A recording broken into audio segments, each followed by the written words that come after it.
So.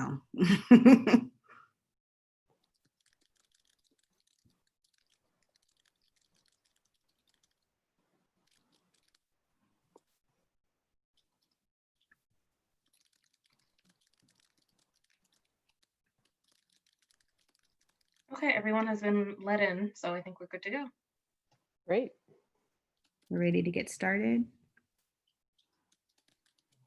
All right, good afternoon, everyone, and welcome to the DC Housing Priorities Coalition's DC Comprehensive Plan Testimony Workshop. My name is Heather Raspberry, and I'm the Executive Director of the Housing Association of Nonprofit Developers. And on behalf of my coalition partners, we're very excited to have all of you join us this afternoon as it affirms your commitment to ensuring the DC Comprehensive Housing Plan is passed by the DC Council as soon as possible. So over the next 90 minutes, we will really dive into what the comp plan update is, why is it important, and most importantly, how you can testify effectively. Before I turn things over to Alex and Cheryl, I did want to provide brief background on the DC Housing Priorities Coalition.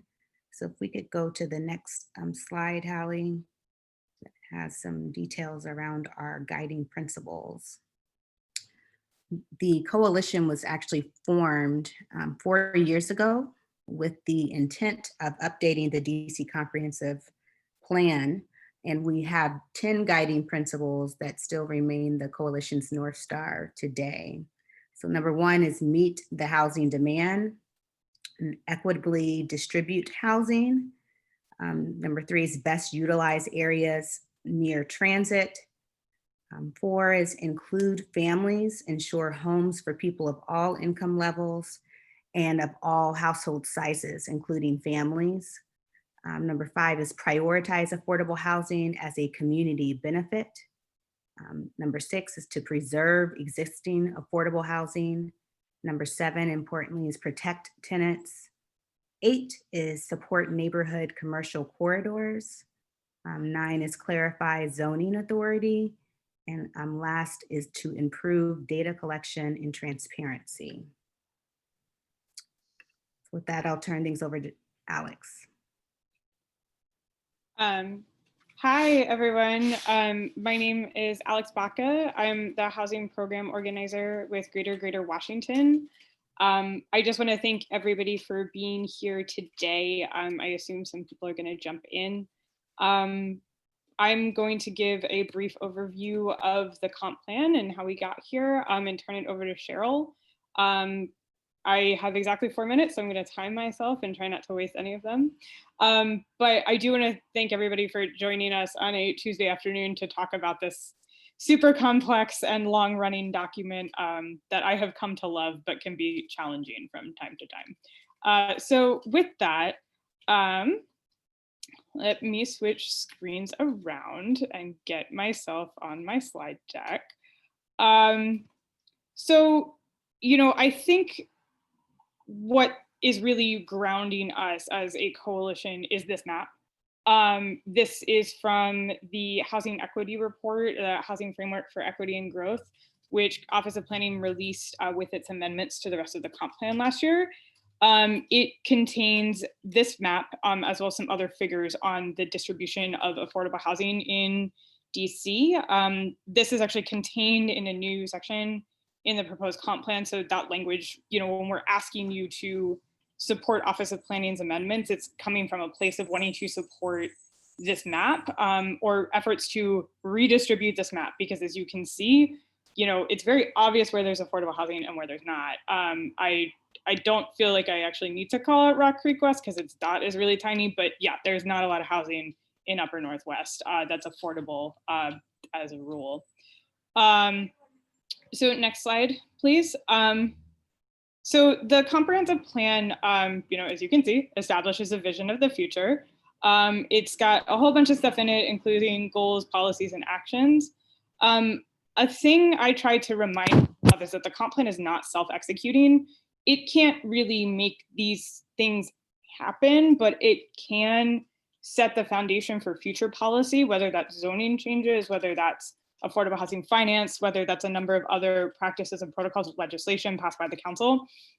Those things can't conflict with the comprehensive plan. So this is updated, we'll talk a little bit about the timeline on how this has been updated, but we want, this to be a groundwork, not necessarily like the world's most specific text setting all the policies, because you can't always predict the future. So it needs to be a somewhat resilient document. And so again, our comp plan kind of contains these, these various elements, and we can talk about that. My slide just jumped.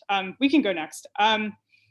Part of OP's major themes or update includes these major themes. You can see them here: COVID-19 and recovery, racial justice, housing, resilience, and public resources.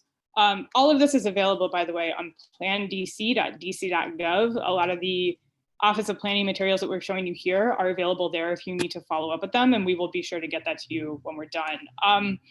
But Office of Planning worked with this kind of stuff in mind, putting together this update to the comp plan. And the framework element was passed in October 2019. Cheryl will talk a little bit more about that timeline. What we're talking about now is the remainder of the comp plan after the framework element. OP's amendments to this came out in April.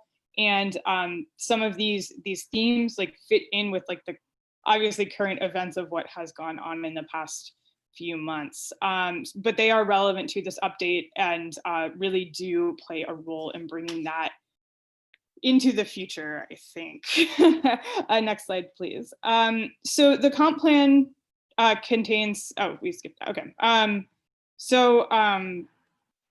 Back to this lovely map showing, already jumping around a lot, okay.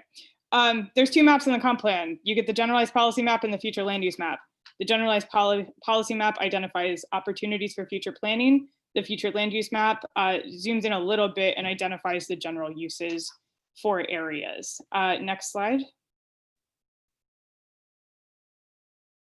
We're back to my favorite map showing where there's existing affordable housing units. These are the goals that tie in with the mayor's 36,000 unit goal to sort of even out that distribution of units so that there's more opportunity and more access across the city rather than concentrating certain things in certain places. So that's a really key component of this. And of course, we're going to talk about that a great deal. Next slide. And so back to that point about the comp plan not being a self-executing document, this is kind of what I mean when I say that, is that the comp plan guides all of these things, whether that's further legislation, permits, zoning, small area plans.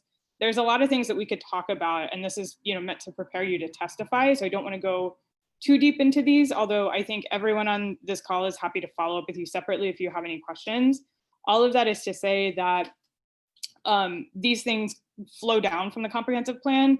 They can't conflict with the comprehensive plan in the future, but they are not specifically determined in the comp plan. They're just guided by them. And with that, I will turn it over to Cheryl.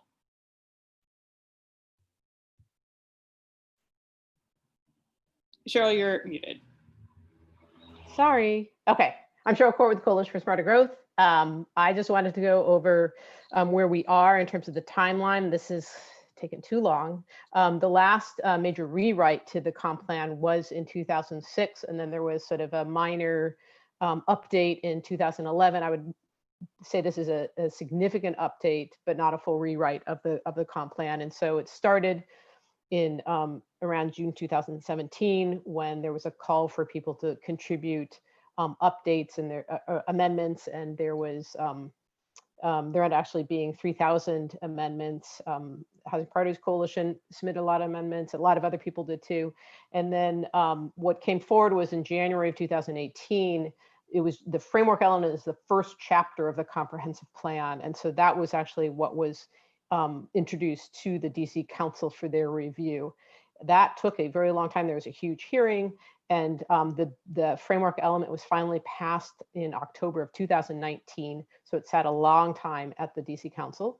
And then the next week, the full draft plan came out with the housing equity report.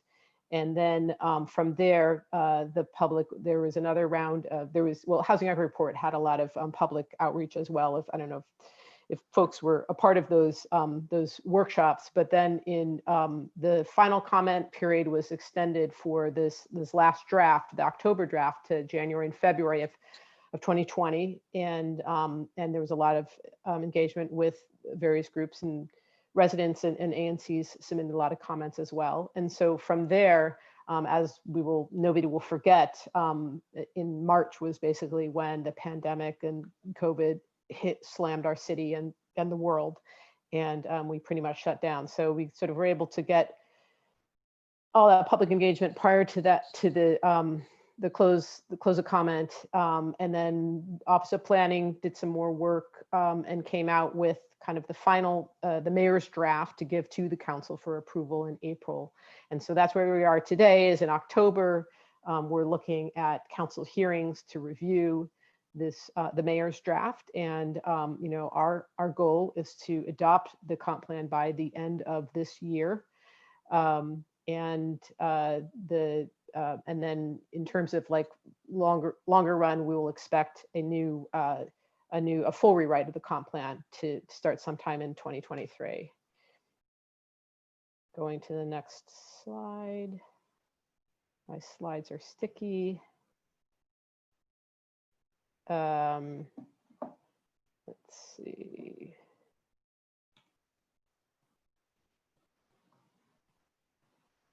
All right, my slide is not working. I will look it up and see if I can get to the next slide. Let me try stopping sharing, and I'll go back on again and see if I can get it to go to where we need to go.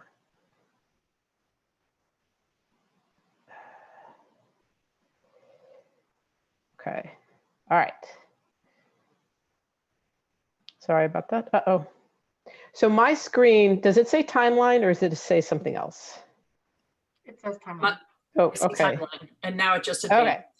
Now Okay. it's- So framework element, I just wanted to give a capsule summary of framework element. That's the first chapter of this passage. It's a very important chapter for the comp plan. So what we were able to accomplish really in that is we were able to really elevate the affordable housing as a top priority of preventing displacement, and a much stronger focus on racial equity as top concerns and focus in the comp plan and the framework element. And it also added a section on plan unit development, which is the way that a lot of developments are reviewed with it's a larger public input, more discretionary process done through the zoning commission that has been contested a lot in court lately. So it helps clarify that. And it basically provides clarity to the zoning commission to address the many appeals to these developments that have gone to the Court of Appeals. I wanted to give you a little bit more specific example of an important change as part of the update, which is specific changes to land use designations in the future land use map, or lovingly known as the FLUM. So future land use map is not a zoning map, but it does lay out designated land use categories. And so basically on the right side of the screen are lighter colored along the Wisconsin Avenue. This is the colors running along. It's like the yellow is sort of low density residential, and the stronger colors are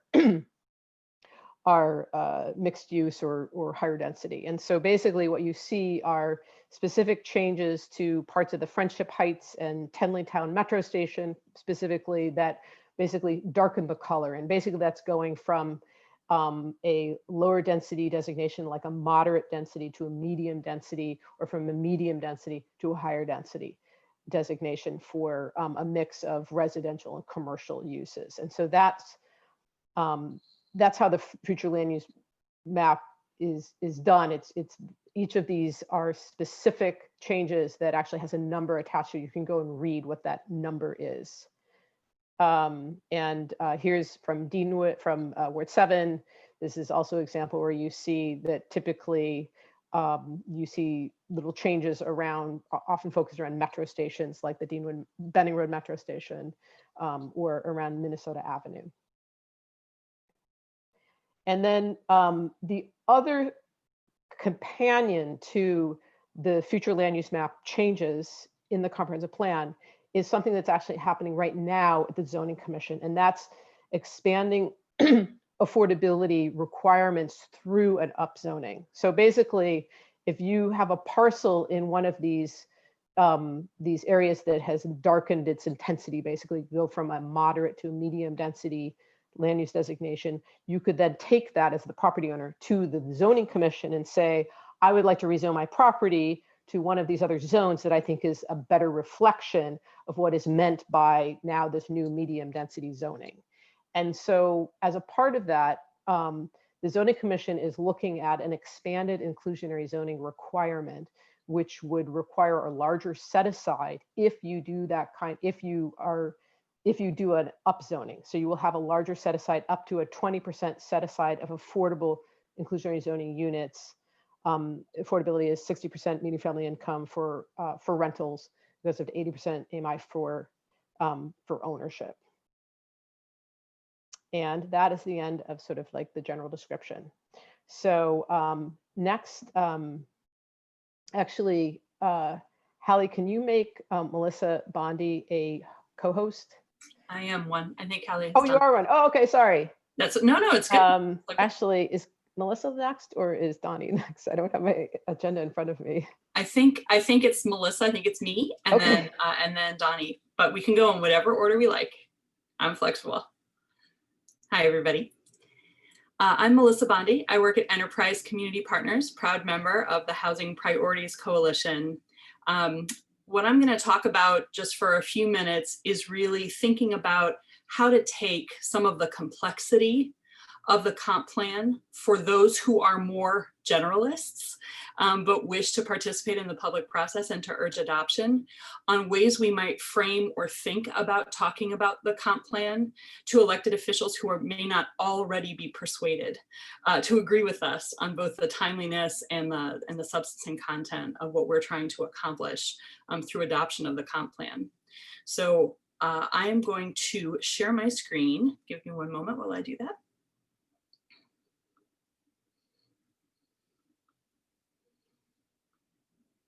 Okay, can you see a Microsoft Word document that is black, red, and blue? Terrific. So we have fantastic materials that are available that can help outline with some specificity some of the fundamental talking points that we think are most helpful and appropriate to emphasize as to why this version of the comprehensive plan that'll go before the council in November really should be reviewed and adopted in a timely fashion. I'm going to take just a quick minute and acknowledge that material is not what I can possibly cover within the time that we have available in our work, but we do have materials available. They really do reinforce the Housing Priority Coalition's kind of our top line priorities. They address the issue of housing affordability, as Alex and Cheryl have talked about. They address in a meaningful way the issues of racial inequity with guidance that can help to unify all of the agencies and all of the stakeholders in one of Alex's slides that need that centering unified frame for the implementation and actions to come in policy, regulation, guidance, and development. But one of the things that I think it's important for us to think about is what's the story that we want to tell? How do we make something that on its face is a long-term longitudinal document and turn it into something that people can relate to and see as having value for themselves, whether you're a council member, whether you're a listener, or maybe even another testifier. And so when I was thinking about what my testimony will sound and be like, it will talk about some of the things that are listed here in blue. It will not attempt to vilify those who don't agree with us. It will not attempt to say that the council must take a positive action or else. Instead, it will talk about the systems that shape the District of Columbia and how important documents like a comprehensive plan and a modern version being adopted will help the district and its priorities to shape those systems, to reform them, to evolve them, to modernize them, and to help them better guide the decisions that we make to achieve the District of Columbia that we want to see in the future. Another thing is we would do this in any event because we worked so hard trying to make sure that the comprehensive plan elevated in a meaningful way and addressed the systems of racial inequity. But this particular version of the comprehensive plan goes further than any that I have seen in all of the work that I've done in the space, working in comprehensive plans in jurisdictions in the region and across the country ever. I'm incredibly proud of what has been put forward on that. But even if that were not the case, when we talk about the priorities that we have for the comp plan, they should be centered on equity. The council is centered on equity. We should be centered on equity. And there are many good things to point to in the comp plan, whether you're talking about transportation or land use or housing affordability, that helps us to lay a groundwork toward equity. And I think that will be an effective and persuasive way for us to explain why we have such urgency in seeing the comp plan adopted. The third thing is telling the story of us. This is not in and of itself a document that was created behind a wall at the 11th hour and then submitted. This really reflects literally years of conversation, of comment, of discussion, of meetings, of tremendous participation from lots of different folks who didn't always agree with one another, but who all contributed to the shaping of this document. It's good and bad that it has taken us 4 years to get to this point, but one of the things that can't be said about the comp plan is that it did not have a lot of public engagement. And so the good news is that we can point to places in the comp plan and tell a story about how this is a modernized and evolved version of where we see are our priorities now, and that really helps to reflect all of the community participation and input that's gone into it. That to me is a great strength of the comp plan, and also a sign of why having it approved in the most timely, effective timeline possible is appropriate, because this isn't something that was designed in a vacuum. It was really designed by and with community for many years. And then the last thing is always to make sure that we recognize that the comp plan is a means to an end. Like Alex said, in and of itself, it doesn't make anything happen. But what it does is it provides a consistent North Star so that we will know how to do the kinds of implementation in and around the city in order to achieve the things that we've agreed that the comprehensive plan should elevate and prioritize. And so as a practical matter, the sooner we can get the comp plan adopted, the sooner that work can begin. And when you look at what the comp plan touches, the fact that it deals with where and how housing affordability should be preserved, constructed, rehab, when it talks about undoing the systemic inequality on the basis of race in many places, when it looks at things that are not even within the Housing Priorities Coalition intentional priorities, but things that we all care about, the environment, transportation, in many areas, if you have something good in place, you would really like it to get started as soon as possible. And so we're ready for this kind of modernized approach to planning. And so acknowledging that as a means to an end, this will help us to achieve the goals that we have for the district, I think will help us to be even more effective in making our case that the time is now to adopt the comprehensive plan. So with that in mind, as a practical matter, I'm just going to scroll down here a little bit. And this is an example of the kind of outline that I might use in helping the council to understand what's at stake and why what we are requesting and what we are urging the council to do is reasonable, that the comp plan itself is worthwhile, and that the timing of having it adopted this year is reasonable and appropriate so that we can start to take action as stakeholders, residents, and community members to seeing its promise fulfilled. So it includes acknowledging that there are good tools and benefits in the comprehensive plan, and that the sooner we adopt the comp plan, the sooner we can start to benefit from them, the sooner those can start to be put in place. It also acknowledges that there are not a lot of surprises. There are not gotchas in this. The council's had this for months. And with that, it was reviewed and discussed, and comments were provided by thousands of residents. This is and other stakeholders. So this does not include anything at the 11th hour or last minute. This is really about the culmination of 4 years of very active engagement. It also acknowledges that this may be a landmark part of the district's approach to addressing racial inequity. And fundamentally, we can't start to take advantage of this landmark document until it is adopted. And there is no time like the present to start to put those things in place across agencies, across communities, across stakeholders. In addition, this is a modernized comp plan. It's updated. We have been operating with one that hasn't been updated since 2006. We should have had one already in place. We have a lot more information about the best practices and innovations that are successful in other jurisdictions and communities, like the District of Columbia. They can be tailored to make them really fully appropriate for DC, but they don't rely on a lot of 2006 thinking. They rely on more modernized thinking based on how our world has evolved and changed since that document was first drafted.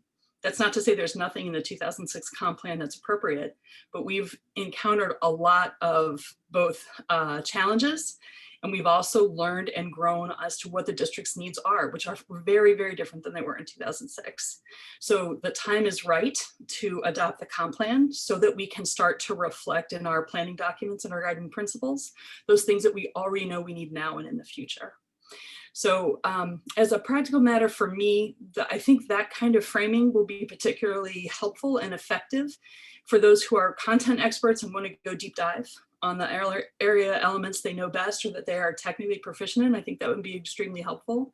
But fundamentally, this kind of approach, I think, can help to tell the story of what's at stake and why what we are urging the council to do is not only reasonable and appropriate, but also reflects the priorities that they already know from the framework elements they've adopted and the materials that they've had since spring. So with that, I think I will turn things over to Dani so that she can talk a little bit more about what it is to participate in the public process. Let me stop sharing my screen. Thanks, Melissa. Hi, everyone. My name is Dani Crawford. I'm a policy analyst at the DC Fiscal Policy Institute, and I'll be talking about how to testify on the comp plan. So let me share my screen.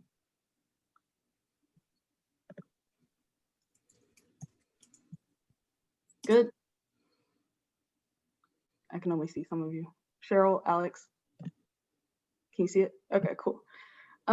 So the first thing that you should know is that there are 2 days of hearings for the comp plan. The first day is November 12th on a Thursday, and the second day is the very next day on Friday, November 13th.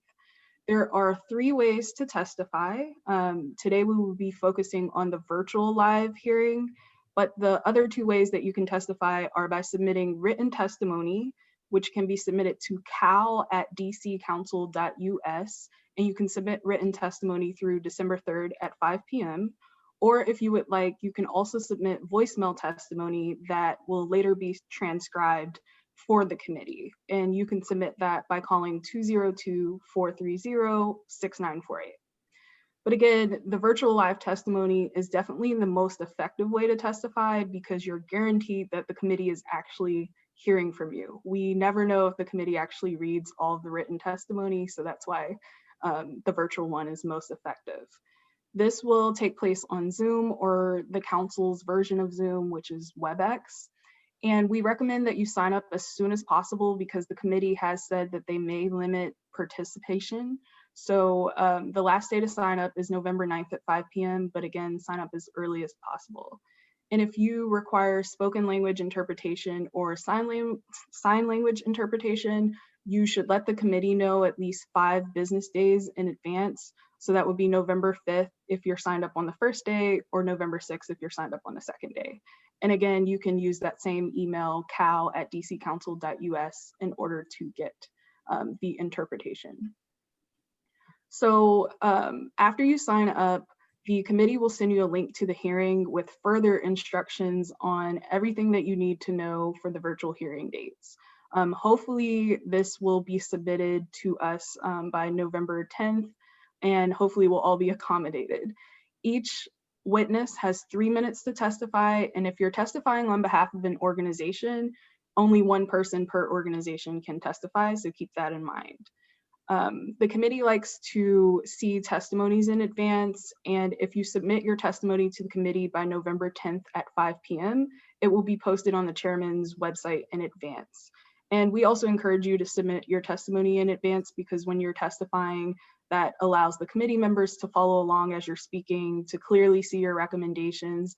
And then if they have questions for you, they're better able to ask those questions if they have the testimony in advance.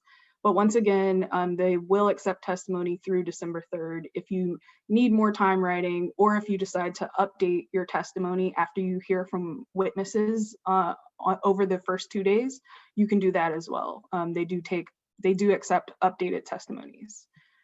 So as I mentioned, the committee director will send out the witness list, hopefully on November 10th, and it will tell you which day of the 2 days you're scheduled to testify. And you can also look at the witness list to get a sense of who will be on your panel. When we were testifying in person, typically panel sizes were 4 witnesses, but committees, because of limitations with the television recording, some committee chairs have decided to increase panel sizes to as many as 10 or 12. So currently we don't know how many people will be on each panel, but just keep in mind that when you look at the witness list, you'll have some sense of who will be testifying with you. And then once you are actually logged in and ready to testify the day of, you will be moved from a virtual waiting room into the room with the committee members. And it's important to know that there will be a timer on your screen showing you how many minutes you have left.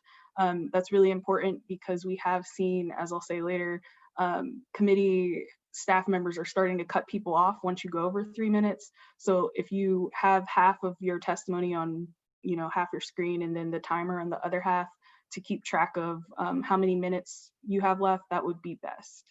And the committee members will also be able to unmute you when it's your time to go. And then after you're done on the panel, the chairman and members of the committee will have the opportunity to ask you questions.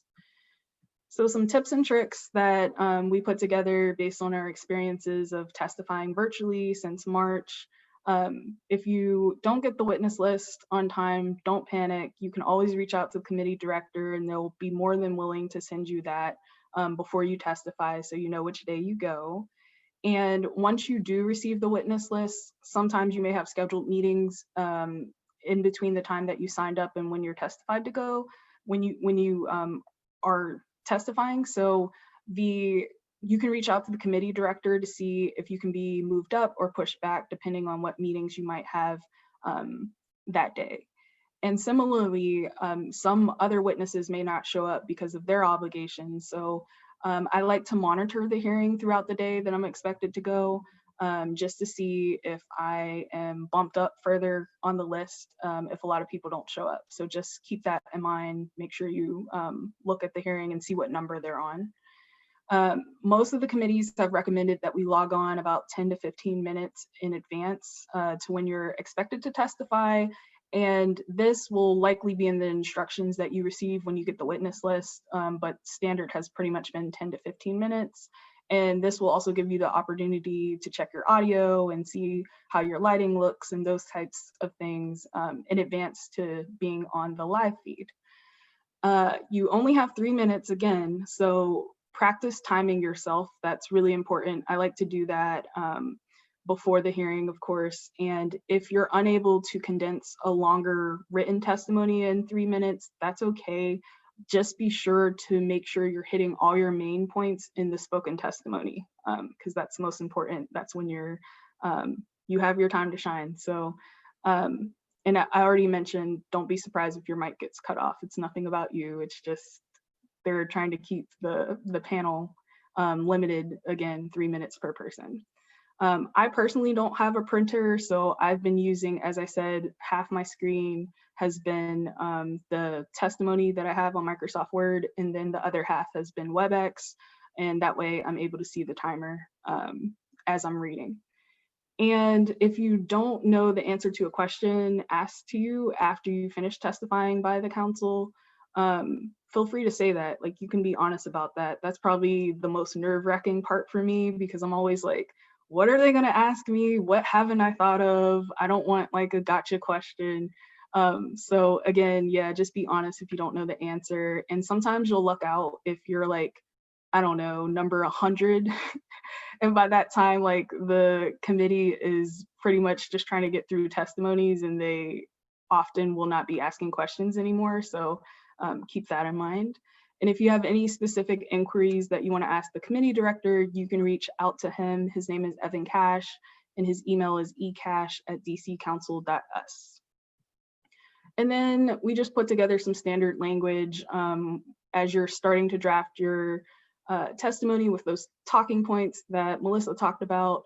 The top of your testimony, the council often recommends that you include the bill number as well as the name of the committee. And they also like for you to address the chair and committee members before moving into who you are and whether you're testifying on behalf of an organization and why you're there. So I just included my standard language of good morning, Chairman Mendelson and members of the committee. Thank you for the opportunity to speak today. My name is Donnie Crawford and I'm a policy analyst at the DC Fiscal Policy Institute. I'm here to urge the council to pass Office of Planning amendments to the comp plan intact by the end of 2020. So something that simple as an intro paragraph. And Cheryl also reminded me, and this is so important, make it personal. Like, you should speak from your own lived experience. And if you live in DC, be sure to say that, because if your ward representative is there, like, they like to hear from their constituents. So I'm personally a resident of Ward 5, so I have that here. And I said, I really care about ensuring that we dismantle the structures and policies that make Black communities and other communities of color most vulnerable to being involuntarily displaced from DC. The revised comp plan is one tool that can be used to address significant racial disparities in housing and economic opportunity. And then my last suggestion here is just, you have limited time. And as I mentioned, your audience has a limited attention span, 2 days of hearings, maybe over 100 people testifying. Just be as clear and direct as possible. So at the beginning, list out your recommendations. You can bold them, put them in bulleted form or number form, and then you can reiterate it at the end of your testimony if you have time. So I just provided an example here. I'm recommending that this committee approve and enact the Comprehensive Plan Amendment Act in 2020. And then you can start off your final paragraph by saying, approving and enacting the Comprehensive Plan Amendment Act in 2020 will XYZ. So yeah, that's all I have. Be sure to check out Melissa's talking points, and we'll provide this document on tips and tricks to you guys after the session today. And I'll turn it over to Scott. Thanks, Donnie. I'm Scott Bruton. I'm with the Coalition for Nonprofit Housing and Economic Development. I'll be your moderator today. Everybody keep it nice and polite. Cheryl and I think Melissa have been doing an excellent job in the chat answering people's questions as we go. We are only going to take questions from the chat, so make sure to write them over there if you have them. And so we're ready to take them. I think Cheryl and Melissa have covered all the questions that people have asked so far.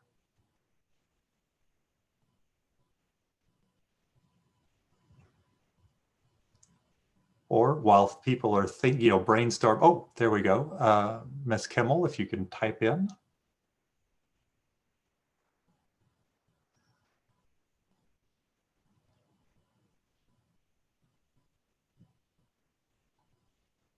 Do organizations get 5 minutes?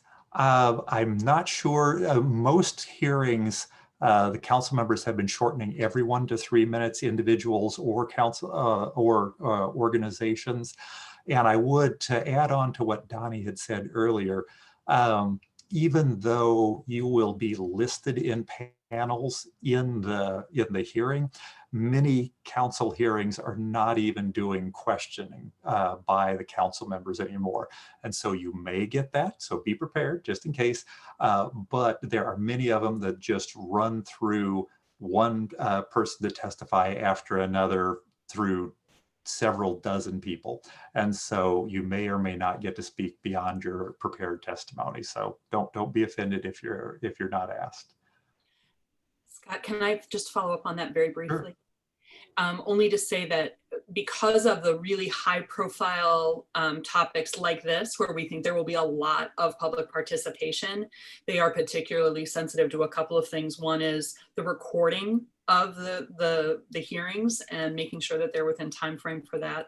And then also making sure that, you know, people can take bio breaks and stuff. So I have noticed that there really is a dampening of questioning and allowing anybody to go over 3 minutes. So it seems to be our Zoom culture now. Okay, so let's see. Someone asked about how the central employment area was decided, and can that determination be changed? This is Cheryl. I will take a stab at that. I think it's expanded. I've been more focused on the housing issues. So we can find out from Office of Planning how that was determined. There is an area element that's specific, that would cover most of the central employment. I would look up in the area element that covers most of the central employment area, what how that was determined, how is it defined. So I'm not sure if I understand this question. It's please remind us regarding the expected date or time frame that an approved plan is done. So we'll move on to the next question. And Pat, I can answer that actually. oh, good, wonderful, thank you. Yeah, we don't know when this is going to be done, unfortunately, and that's part of the reason that we're asking you all to ask for the council to to pass this quickly. So like I said, we will be following up with you with the slides from this presentation, and you can take a look at the timeline again. Office of Planning also has the timeline on its website. OP is done with the comp plan, but the council is not. So now it's a piece of legislation that the council is hearing. So it's getting a hearing on November 12th and 13th. After that, it still needs a first reading and a first vote, and then it will get a second reading and a final vote, and then it will pass the council, and then it needs to be signed off on by National Capital Planning Commission and then by Congress. So there is no deadline for this to be done. That is a problem. I have many criticisms of that, like me, Alex, a person, but unfortunately there's not a hard stop on this, and that's why it's really important to convey this urgency to the council in your testimony, because otherwise this is sort of subjective and open-ended, and yes, that is an issue. It sounds kind of crazy when you say that there's not a done date for this, but that is that is a factor. So I think that's an interesting question, because OP has done its stuff, they've gotten it to the council, and now the council will handle it just as any other sort of piece of legislation. So I do want to say that. I think there's a couple of other things in here that while I'm talking, like to answer on the central employment area thing. I also believe that that's decided by the National Capital Planning Commission, and I think that's in the federal element of the comp plan. I'm not sure though, and I have to check on that. So that's an important follow-up point. So if it can be changed, that's I think that may not be up to us. I could be wrong. I will check on that. I have a whole spiel on how the comp plan can be evaded by developers, and you are more than welcome to talk to me offline about that. I will drop my email in the chat. As for organization versus individual, I think that's a decision on whether you want to, is your organization on board with what you're going to say? And do you want to jump in as an org, or would you like to do it individually? Sometimes for my organization, we will I am the housing program organizer, so I'll comment on the housing stuff. But if we have staff who are interested in just speaking as residents, they will also do that. So you can sort of balance it that way. Although I have actually found as an organizational witness, and I'm used to getting 5 minutes, I really like the 3-minute hard stop. I actually think it would not be the worst thing to do a 2-minute hard stop on some of these. The Zoom hearings are fatiguing, I guess, and what we're asking for is actually pretty simple. And so I personally am going to try to keep my testimony to 2 minutes. I'm done talking now. I'm sorry, I took that over. It's okay. Next question. Anybody who's testifying who is new to testifying or feels nervous about the material they put together, is there anyone who is offering to give feedback on testimony?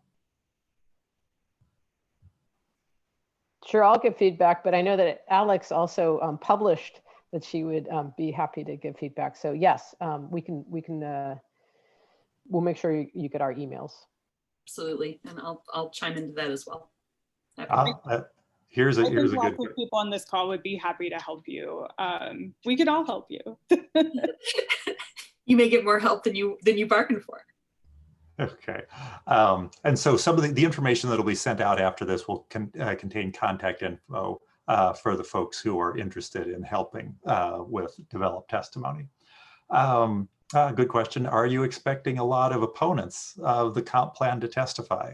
I think the answer is yes. Who would like to fill that out?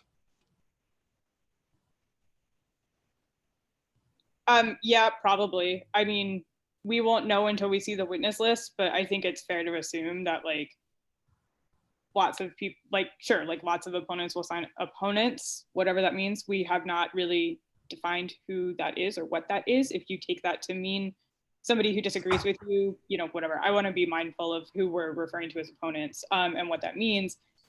Yes, in part because the participation for this has been super robust and has gone on for a long time.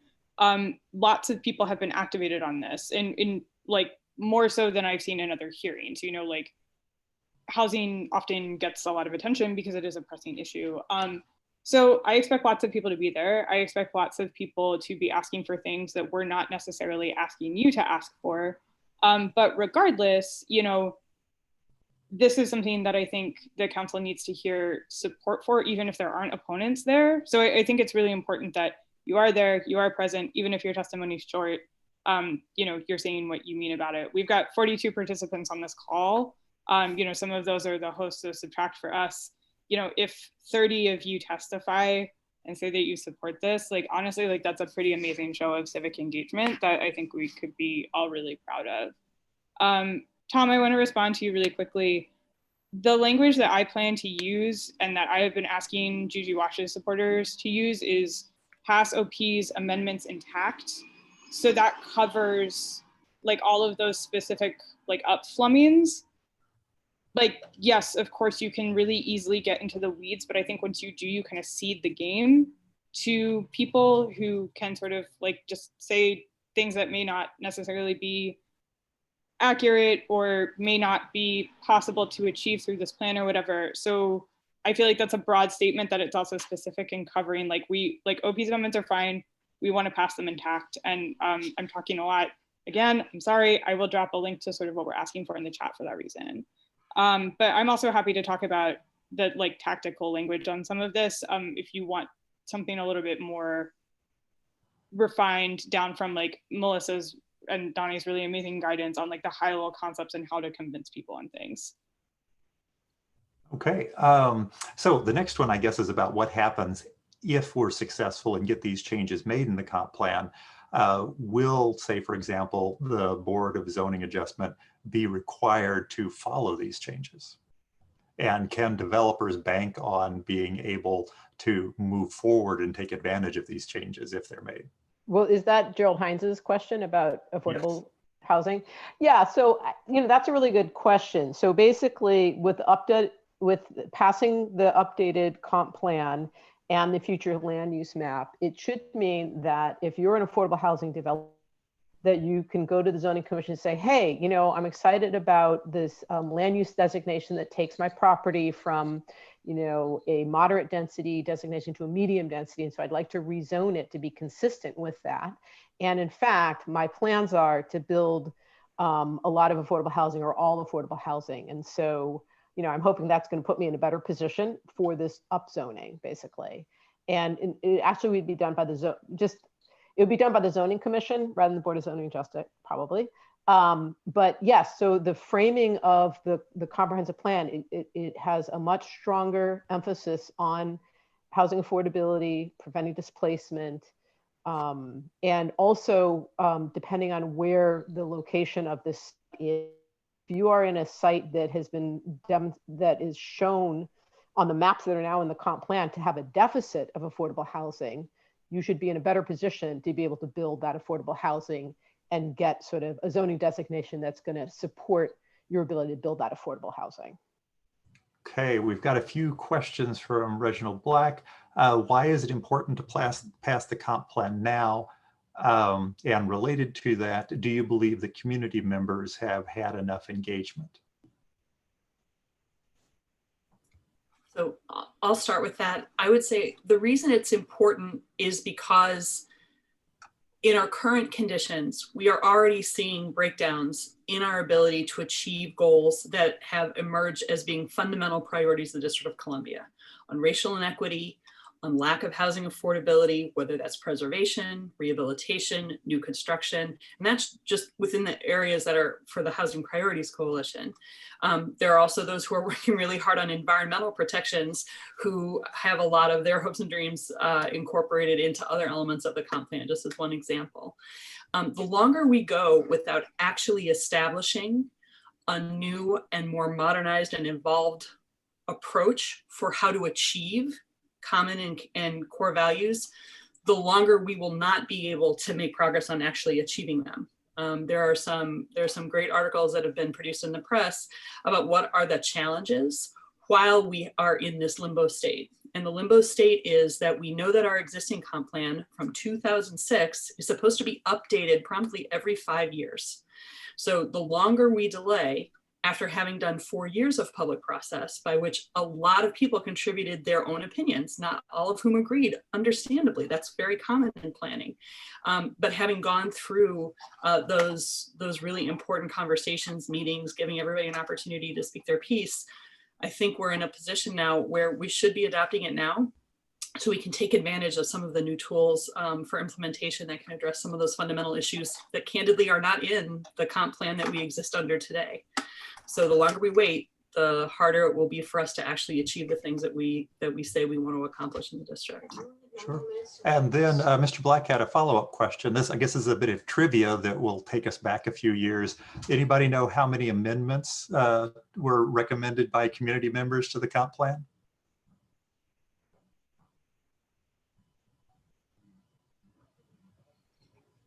I don't know, but I remember looking through the book of all the people in the Office of Planning front desk who had signed in order to share, and register their opinions. And I had both the privilege and also the burden of reading many, many, many of them, even the ones I agreed with, and certainly the ones that I didn't necessarily agree with. But I guess I would say that in my experience as a professional in this field, I have not seen a level of engagement in a community the size of the District of Columbia with as much engagement as has taken place over the last 4 years. And that's all we can ask for. I think we'll never get 100% engagement, and that's not necessarily the standard we should hold ourselves to. But it's been, in my opinion, it's been a tremendous amount of public engagement from all different kinds of constituencies across all wards. And I think that's as much as we can ask for. Okay, and then a question from Tom. I think, Scott, actually over 3,000 was the actual number. Thank you so much. And I do know that OP's last compilation of the most recent round of public engagement, which is only one fraction of this, was 472 pages of comments. And I know I read most of them. Your mileage may vary on whether you think that is a lot or a little, I suppose. I think it's a lot. Okay, and Tom Quinn asked about the relationship between the comp plan and the proposed IZ changes, or IZ plus that's coming up. And what is the relationship to either of them as far as needing the other to be passed? I can take this. Doesn't want to. So the Zoning Commission is hearing an expanded IZ proposal on November 16th, and encourage everybody who's interested to look up we'll send information. It's case number 20-01, 20-02, and it proposes that if you go in and rezone your property and get additional density out of that rezoning, or residential density out of that rezoning, then a portion of it, there will be a sliding scale of additional set aside of inclusionary units that needs to be a part of that rezoning. So that operates independently of anything happening on the comp plan. However, it's very much a complement to the proposals in the comp plan to make a number of changes in the future land use map to designate about 15% more housing capacity in the overall future land use map that is, it's actually identified on about 6% of the land area, but it'll increase the housing capacity by 15%. And so the expanded inclusionary zoning proposal that's currently at the Zoning Commission will have, we'll be able to take advantage, we'll be able to do a value capture of that increased housing capacity that's proposed in the future land use map when we get the Zoning Commission to adopt expanded IZ. It'll be a sliding scale up to a set aside of 20% of inclusionary units that are affordable at 60% median family income for rental properties. Okay, y'all, we've got just a couple minutes left. I'm going to go ahead and pass it off to Heather Raspberry because I need to depart. Otherwise, Heather the actually 9-year-old is going to come and drag me out to take him to soccer practice. Thanks, Scott. So thank you, Heather, for taking over for this and closing us out. Appreciate it. Heather needs to hand it off as well. So, I'm Cheryl Corden. I will close this out. And so we want to thank everybody for joining us, and we want everybody to feel very comfortable about testifying. And I think that we've got some really great materials that we can provide, that we will be following up and providing to you that were presented here. And also we can also be available for, advice on testimony writing as well. Because the point here is to get people who haven't been engaged to be more engaged and to feel comfortable weighing in on this important proposal. And we're all hopeful that together we can continue to accomplish what we've set out and have really made a big difference in this comprehensive plan update. And now it's really time to get it passed so we can get it working for us. So thank you everybody for joining us.